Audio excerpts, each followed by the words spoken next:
Ahana dit à Rishi d'oublier le monde et de courir arrêter Tanuja tant qu'il est encore temps, car il ne peut pas rester loin d'elle. Mantri l'encourage également, lui disant qu'il doit aller la chercher et la ramener. À ce moment-là, Yuvraj arrive et les informe qu'ils doivent ramener maman à la maison aujourd'hui. Rishi est surpris et dit « mais elle devait être déchargée demain ». Yuvraj explique qu'elle est déterminée à revenir aujourd'hui et qu'ils n'ont pas pu la convaincre autrement.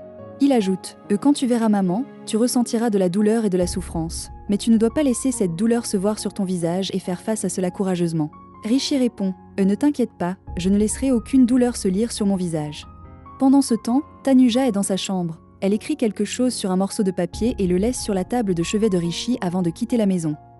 Après un moment, la famille ramène Rano à la maison et l'installe à l'intérieur. Dehors, Ahana arrête Rishi et lui demande « Que ferais-tu si Tanuja était à l'intérieur ?» Rishi répond « Je lui dirais de partir sans même rencontrer maman. Je ne veux pas me disputer avec elle ou lui poser des questions. Je veux juste qu'elle parte. » Ahana répond « Ça te fait mal juste de dire ça. Imagine combien de douleur tu ressentirais en le lui disant en face. » Rishi répond « Non, je lui dirai ça, c'est certain. Tu ne vois pas l'état de ma mère ? Tout cela est de sa faute. Et pour la douleur et moi avons toujours eu une relation profonde. Même quand Tanu était là, maman la détestait, mais je l'ai épousée, pensant qu'un jour cette haine se transformerait en amour. Mais ça n'a jamais eu lieu. Et maintenant avec cette Tanuja, il n'y a que de la haine. Rien de bon n'est jamais venu de sa présence. Elle est responsable de notre situation actuelle. Si maman se réveille et me demande pourquoi je n'ai pas laissé Tanuja partir, comment vais-je répondre ? Je suis déjà honteux de ne pas avoir pu protéger ma famille. Ma mère est tout pour moi, elle est la raison de mon existence, et je ne peux pas abandonner ma famille, quoi qu'il arrive. Tanuja, profondément bouleversée, arrive au temple de Kalima et commence à se questionner.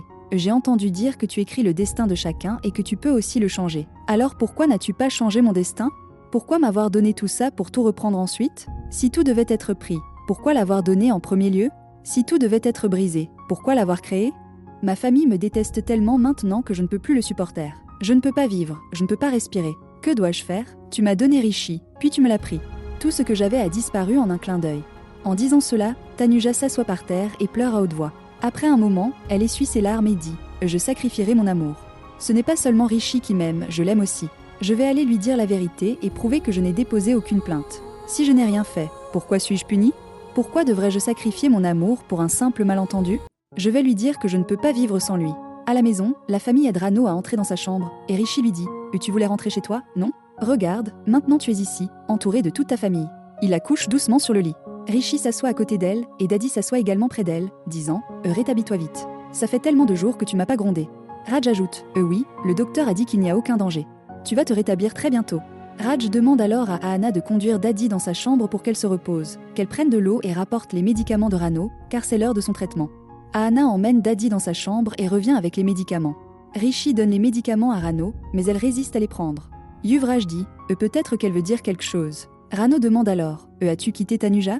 Rishi répond « Oui, j'ai rompu toutes les relations avec elle. Toi aussi, tu devrais lâcher prise et être heureuse. » Raj suggère à Rishi « Tu devrais partir, changer de vêtements et te rafraîchir. » Ahana regarde Rishi partir, le cœur lourd. Pendant ce temps, Tanuja décide de révéler la vérité à Rishi et de lui faire croire. Elle commence à courir dans la rue lorsque soudain, une voiture la heurte, la faisant tomber dans les buissons. Alors qu'elle tombe, tous ses souvenirs passés défilent devant ses yeux. Tout ce qui était flou devient maintenant clair. Les gens se rassemblent autour d'elle et une vieille femme, qui connaît toujours la véritable identité de Tanuja en tant que Tanu, s'approche d'elle, essayant de la réanimer et de la ramener à la conscience.